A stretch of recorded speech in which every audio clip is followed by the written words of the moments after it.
I ported a dirt bike with a drill that plugged into the wall. I ported my first dirt bike with a plug-in drill. We should probably edit that out. That's ridiculous.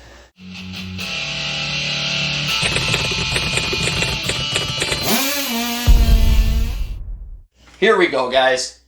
Welcome back to the shop. It's John, your favorite dolphin trainer, stuntman, and saw builder. This is a video that I think I'm probably more qualified than just about anybody you're going to find.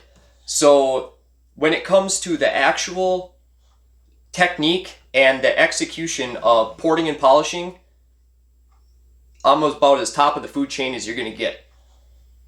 If you're new to the channel and you're thinking, who the is this guy? Well, let's just see some examples of my work. No, not that one. Oh, that was weird. I got to talk to that editing guy, but here's the real deal. Anybody could take 6 hours to port one cylinder, make it look perfect, throw it on their social media, throw it on YouTube, whatever, and say, look how awesome I am. The thing is, I've shown probably 100 cylinders, and I've shown a ton of saws running, and that's my sales pitch. Volume is key. I don't give a shit how good you can do one cylinder. I want to see repeatable results, cylinder after cylinder after saw. Then we'll talk. These guys that show one cylinder every 3 years, it's to me that's strange, but that's not for a production saw. That's for a spaceship. There's my symbol. Let's get back to the video. So I know that's kind of a ridiculous way to start a video, but here's the deal. There's a lot of guys in this community that want to blow smoke up your ass. They want to do tutorial videos when they can't prove that they can do the damn job themselves. If you want to listen to somebody like that, I mean, go ahead, but if I wanted to learn how to fly, I would learn from a real bird, not a guy that says he's a bird. Right? I've been doing this a long time. Don't let the baby face fool you. I am 41, unfortunately, and I ported everything, and I ported with everything. The first dirt bike that I ported, we're going to throw these bad boys out there with some authority. I ported a dirt bike with a drill that plugged into the wall. I ported my first dirt bike with a plug-in drill. We should probably edit that out. That's ridiculous. So before I was really committed to this, I was using Dremel tools and I was burning them up left and right.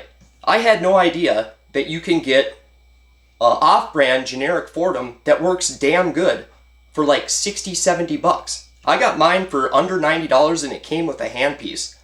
It's ridiculous. So that's the foot pedal style. I'll show you the actual unit that I got that worked for me professionally for 2 years. When I say professionally, I don't have another job. This is it. Well, besides dolphin trainer, but that's like every third weekend. But we'll talk about the 90 degrees, the bits, the Burrs, whatever you want to call them, everything. So let's hack away at this bad boy, and let's get into it. I'm excited. Let's talk about why you shouldn't get a Dremel. I'm going to be really tough on the Dremels in this video because I highly recommend that you stay away from them. So a Dremel with the flex shaft is like 120 bucks, I believe, the high-end one. And I've blown apart generic Dremels, the middle-of-the-road Dremels, brand name, high-end Dremels. I've blown them all apart. Yes, you can replace parts on them and switches and brushes and all that. Just don't. So I got this motor right here, which has reverse, and the both parts of the flex shaft, which is this inner cable, which I would get extra ones of these cables because they do snap. I get them caught in my shirt like an idiot. I'll be grinding, and then I'll get one of these Burrs caught in my shirt, and it just snaps the cable because I'm a moron. But you get the flex shaft, both parts. You get a foot pedal, and I got a handpiece with mine. That was kind of like a dealer. You got a handpiece with it. So I literally got everything I needed besides the Burrs. And these are, if I say burr or bit, I'm talking this thing. It's what does the grinding. And I got all that for under 100 bucks. The foot pedal, I'll talk about the cons of that. Pros, it had reverse. It's damn cheap, and it lasted 2 years, and it still works. The cons, it does not have as much power as, like, this is my tried and true, you know, the old girl. It doesn't have reverse, but that thing's got some balls to it. And the Foredom foot pedals are better. the foot pedal sucks, but it worked. I'm telling you, this is way better than a Dremel, and you're operating it with your foot. When you press down, it's variable. So the harder you press, the faster the motor goes. And when you let off, it stops. You're not doing this shit with your hand. And again, stay away from the Dremels. All right, I'll stop on the Dremels. But this is the foot pedal that I got with old Blue there. And then I upgraded to this. This is by far the best foot pedal. I would stay away from, if you really are serious about this, or if you're doing this already and you haven't tried one of these foot pedals, definitely try one out. Like $90. So more than that whole setup combined. But a lot of people don't know that you can get these, or they've seen them and they think they're just junk. They're not junk. I know someone else that has a SR also, 2 other people, and they love them. So instead of $1,000, $100. I mean, it's kind of a no-brainer to me. I would not buy another Foredom. I hate to say that. I like Foredom, but that one doesn't have reverse, even though it's old. But the new ones are so damn expensive. So there you go. Other options are these air tools, these air grinders. This is what I had before I got into the better 90. We'll talk about this. But this one actually was kind of expensive. I want to say this was like $120 or something, but this is a 52 millimeter bore, and this does not have a burr in it, and it's tight. You can't get into the smaller cylinders with it. Now this has a burr in it that's sticking out quite a ways. I could shorten that up quite a bit, and I got tons of room. So these are really nice, but these are like $500. Just this piece is like $500. So now on eBay, the 90s, they have for like $75, they have 90s that are like this. I have not tried one out though, so I'm going to tell you if I've tried something or if I haven't. And I've tried just about everything, but I have not tried that. Also have tried like the air grinder, straight pencil grinder styles, and I kind of went through those too. But I'm telling you, if you want a good setup that's going to work, that's going to last, that you could use for other stuff if you don't use it for porting, get yourself one of these SRs. I'm obviously not sponsored by those guys, and upgrade the foot pedal if you want to do an upgrade. If you want to get a Foredom top of the line and you can afford it, and you'll have a tool for life. I'm all about having the tool for life. So the hand pieces, again, these are really expensive. This is the 182, I believe it is, and this is like the tried and true. I do the knurling on them, so I put them on my lathe and I do the knurling to them. I also, with this style, this is a really popular Foredom style, and get the Foredom style. Don't get the generic ones of the hand pieces. I've learned that lesson. You're better off spending $70. Get the right one. Don't buy the $20, $30 one. They're junk. But they come with a lip up here, and then they have an indent so you can use the chuck to undo the, you know what I mean? It's like a 3-jaw chuck that opens up, and then you can take your burr out. But I machine that down in my lathe, so I don't have to find that notch. I can just switch it out, just find that.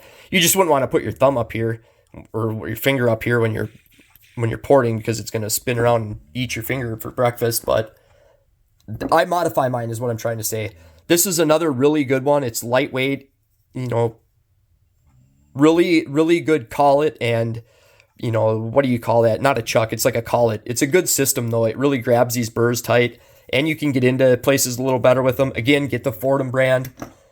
These suck. They might make good ones, the more expensive ones, but if it says Foredom on it, it's probably pretty good. These are really cheap and they're quick change.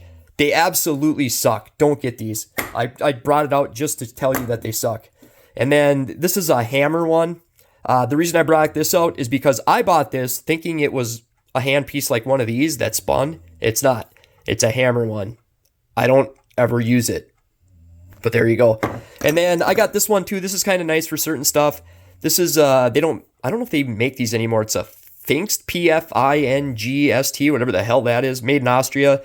It's kind of a quick change. You push that in, and then the thing comes out, and then when you want to reset it, you like pull this back. It's kind of nice. So that one, they're like $180 or something like that, or 140, something like that. Prices I don't want to say, I guess, because I'm not exactly sure, but I want to say these are $50 to $70 for the other ones. Again, these are really expensive. But for the hand pieces, if you want to get a 90, and you don't want to spend $500, I would try the $75 ones on eBay. They're not air grinders. They're like this. But I have not used one. So it's worth a shot, though. I'm always willing to try something out. The reviews on them are decent. Like I've heard from people, but not people I know, that they're decent, but you don't know if they're bots or if they're just paid shills. So that's kind of the spiel on the hand pieces. All right, the Burrs. So these are just carbide Burrs. Some of these are more high end, and we have single cut, double cut, different lengths, different shank size. So we'll start on the left here. This is what they would call a single cut. So it's got one cutting edge running one way versus this would be a double cut. So it's got two cutting edges. You can clearly see the difference if they're side by side. Do it this way, single and double. Okay, so again, this guy here, this is from CC Specialties. This one, I believe, they're about $20 a piece. They're really nice though. The more expensive ones are gonna stay sharp longer, and they don't bend very easy. That's what I really like. And then we got, I buy sometimes I get the $20 a piece ones, and then I get a set of 10 for $15, if that. And this is the cheaper set, but this is also single cut. And the single cut, sometimes they seem like they cut smoother, and sometimes they don't. They seem to plug up really easy for me, which is maybe the opposite of what you would think. You'd maybe think that the double cut would, but for me, they seem to plug up easy. But I have a really good method for getting the aluminum out. I'll show you that. It's kind of a trick I got. But these guys right here, this is obviously single cut, but these are really aggressive. I've heard people say like Alumahog or Alumacut. I buy these ones. They're about $25-$30 for a set of 10, I believe. But whatever, if you want to pronounce that name, yo a fool if you try to pronounce that, and I ain't gonna. So these things will take some material away real fast, Jack. You just make sure you know what you're doing, or you're practice on some junk cylinders. And if you're gonna do like the lowers or the uppers, even, it's so zoomed in right now. If you're gonna be inside the cylinder like this, grinding away, be damn careful with those really aggressive ones, because you catch an edge and you roll across it, and you're gonna tear your lining off real fast. So that's like the single cut. Double cut, there's kind of there's different. It's almost like sandpaper. You got more coarse and more aggressive, and then finer. So you can't really tell side by side, but this one is more aggressive. And this one right here is actually a different shank size. So this is something also to watch out for. I've only ordered one set and got it and was like, what the hell? These are thinner. See how the shank, which is like the shaft on the bottom, it's a lot skinnier. And they don't fit as good in some of the hand pieces and like the collets. So just be aware of that. And then these guys right here, I can't see what I'm doing. This is a really long shank on it, and it had like another 2 inches on it. I want to say they were like 6-inch shank, but I cut some of it off because they bend when they're that, and they're the cheaper bits. These are cheap bits. So I cut a bunch off just because it's too much and they bend. But if you, for your 90s, remember that 90 I had out, that if you want to get into tighter spots or use it at its full potential, you want to cut down some of that shank. And I got a really nice burn here. And it basically is super aggressive, whether they clog up with aluminum faster or not. And you can also use this. I got ADD, can you tell? I'm all over the place, but we'll get there. This is like cutting wax. So I'm not even sure what brand this is. I got this from a guy, but I don't even really use it, to be honest. I have such a good method for getting the aluminum out. So what I do, I just use a wire wheel. Easier two-handed, but and I let it spin like this. Way easier two-handed, to be honest.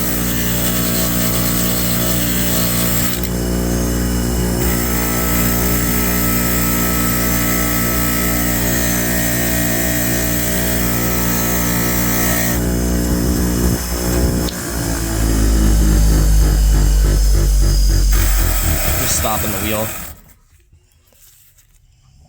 See? So that cleans that out. Some people struggle like crazy to get that aluminum out of there. It's that easy, literally. So here's how I hang these from the ceiling, because you're gonna have to hang it somehow, and I like to be able to adjust it. So I literally have this on like a rope system, and all I do is I just pull it down like this. So I'm just pulling it with my hand, pull it down where I want it. If I want to raise it up, I grab the rope and I just pull it up so I can raise and lower it. I've seen people hang them with a chain. I mean, do whatever the hell you want, but that's just how I do it. And then that way I can raise it and lower it. And then I got my Foredom, the nicer foot pedal, and I just got a handpiece on here. So we're gonna start with that guy. And then I just have this is how I set it up. I have a drawer here, and I got all my hand pieces, the markers I like to use. It sounds stupid, but I don't like to use black for marking the lines on my cylinders. I like to use like purples and pinks and stuff. They show up better. And then the quick change. Oh, I should talk about that quick. Did I mention I have ADD? But the quick change, so this style is really fast to change out. You just use the tool here, and you turn it to the left, it loosens it, turn it to the right, it tightens it. Change your burrs out real fast. This style, I like these. The collets are really nice. They work really good, but I keep a burr that I like in them more, because you gotta have this tool. You stick this through this hole here. See the hole there? You stick that through there, and then you use a wrench that's connected to that, and then you go to the left or right and loosens it, and you take that out. The 90 has its own tool, and this like goes on the back of it. And I pretty much exclusively use this bit, so I don't change it out that much, but you have that and a wrench. So these are the fastest to change out your burrs. So if you're just going to get one handpiece, I'd probably get this guy right here and get the Foredom brand. Again, stay away from these. I have my tools, all the different burrs and stuff. These are the hammers for the handpiece that I got that I thought was a grinder, but it's not. And the pistons. So I have all these pistons in here. The reason I have these in here is because I don't like to use the piston and ring, and I want to have one free for when I'm marking lines and cylinders.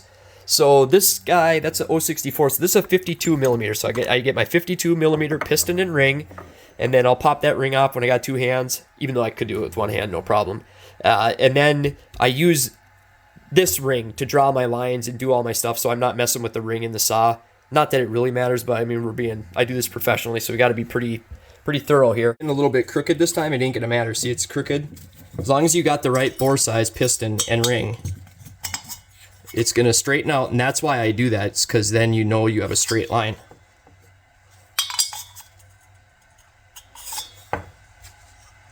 There we go. That's gonna be really aggressive, but give me a chance to show you how aggressive these Eurofool bits are.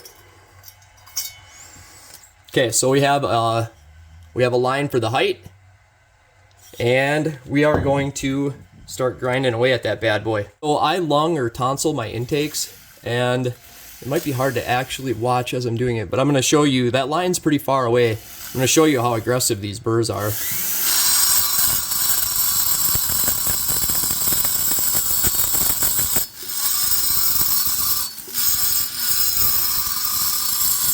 Now this cylinder is shot. I'm telling you that. So just so you know.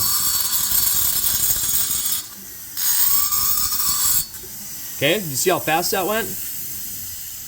Took some meat out of there real fast, right? Okay, now we're gonna switch to the same exact shape, but this is a double cut, not nearly as aggressive. And the aluminum was cleaned out in both of them. Okay, we're gonna try to do the same thing on this side.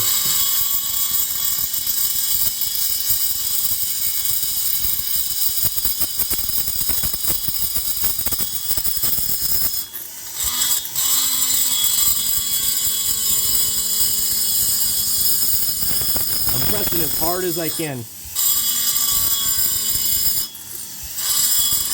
Oh, Jesus Christ. I was pressing so hard that I actually popped this out. I never do that. Honest to God, I never do that.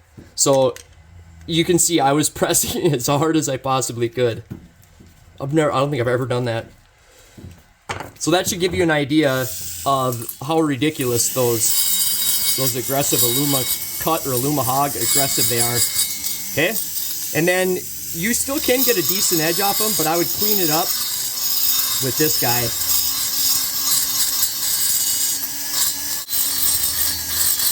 So if you want to see, my take and advice on port timing, port shapes, all that stuff, I have plenty of videos on that. So go check that out. Some of my earlier ones were pretty bad when I was first getting into YouTube, but you'll have to. The 661 start to finish is like a 4-part video, and I go through every fucking thing on there.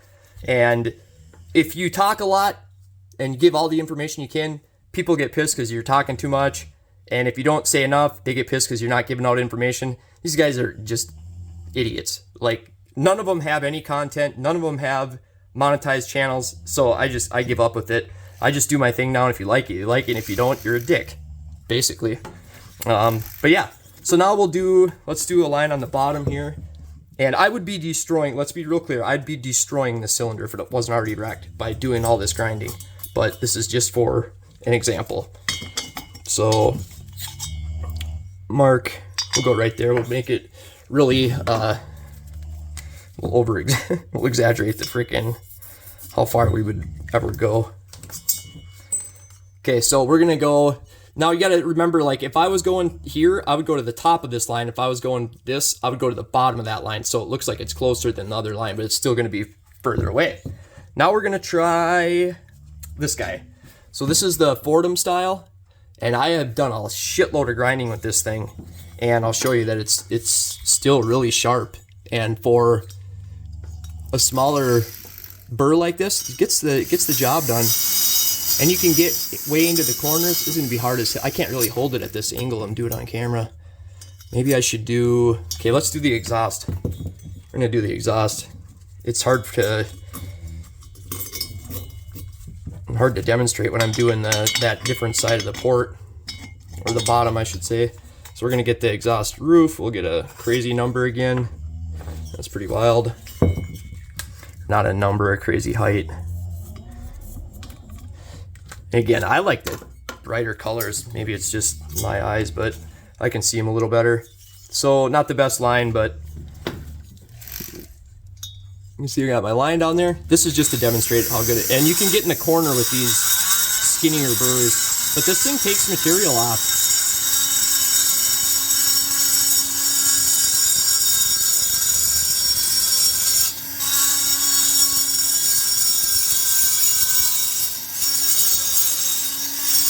You can really square the edges off with this skinnier burrs.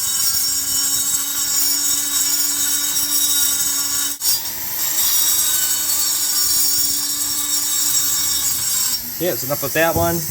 So let's run this 90 in there.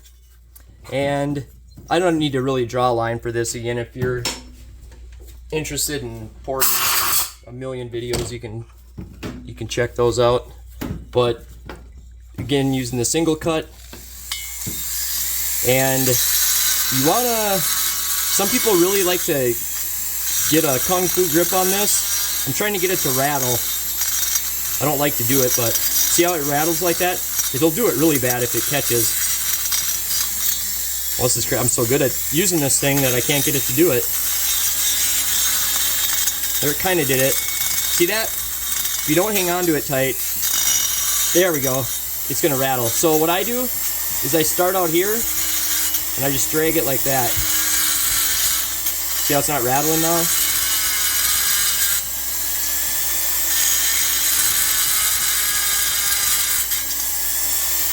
So you can see what I'm doing.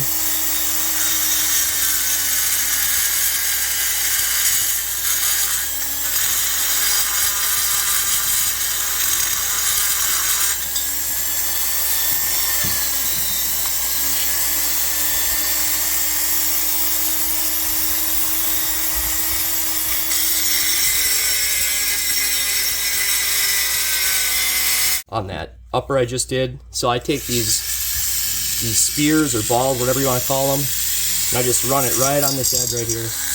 Very important.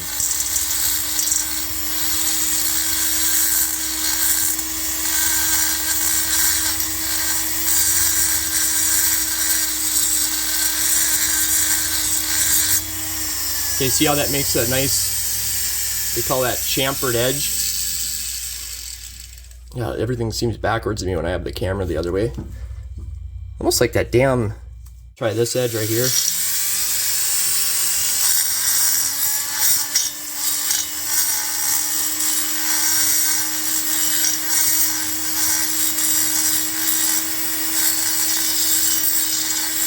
On the OEM cylinders, you can take some of this lining off for your chamfering. You don't got to worry about it. You wouldn't want to get this close either. This is obviously not how I would port a cylinder.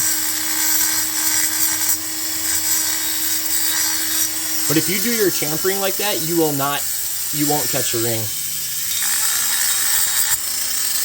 So that's nice and chamfered. Exhaust port, same thing.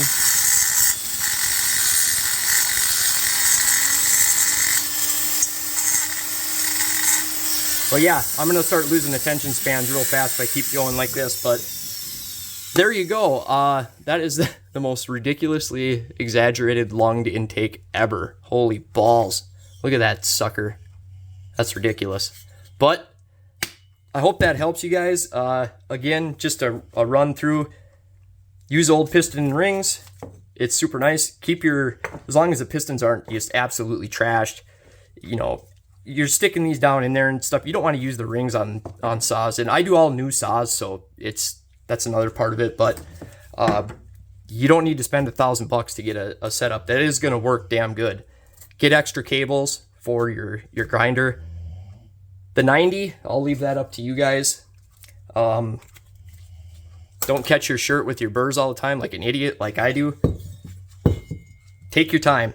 Oh, one more thing before I go. Let's get this real aggressive burr on here, and I'll show you that if you're doing like lowers like this, you want to be damn careful, because say you'd actually be doing it this way. You catch an edge. See that? That's all it takes, and that cylinder is shot if you do that. It was already shot, but that's why you don't want to use them crazy aggressive burrs like that in lowers or anywhere like that. If you're using them in an exhaust or something like that, you're not risking it as much, but you catch an edge and you roll across that lining, you're gonna mess that thing up bad. So there you go, guys. Hope that helps. I know a lot of people have been waiting a long time. Sorry I'm so slow on these videos, but you know, I'm just a busy dude. But there we go. Stay rowdy, stay on the gas. See you next time.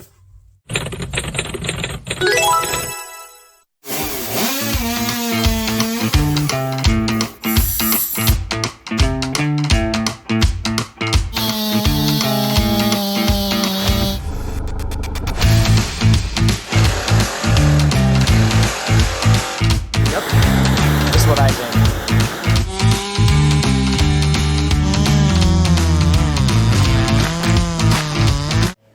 This is the raddest thing I've ever seen in my life.